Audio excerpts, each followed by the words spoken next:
Mtazamaji, ni rasmi kwamba aliyekuwa naibu rais Rigathi Gachagua amekamatwa leo hii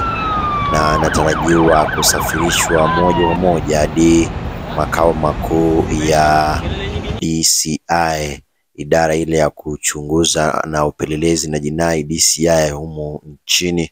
katika Kiambu Road. Mtazamaji wangu, itakumbuka kwamba bwana Rigathi Gachagua amekuwa akishutumiwa kwa madai ya kueneza chuki na vile matamshi yake ya hivi majuzi kuhusiana na machafuko ya uchaguzi mwaka 2008 ambayo yalipelekea watu takriban 1000 na wengine wengi zaidi kupoteza makao yao.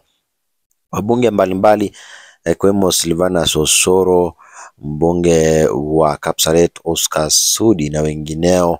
na kiongozi wa wengi katika bunge la kitaifa Kimani Ichung'wah amekuwa wakisukuma sana serikali na vile Interior Cabinet Secretary Kipchumba Murkomen kuhakikisha kwamba Rigathi Gachagua ametiwa mbaroni, kwani hayupo juu ya sheria. Rigathi alikuwa ameonya serikali ya muungano wa Kenya Kwanza dhidi ya kuiba kura za mwaka 2027.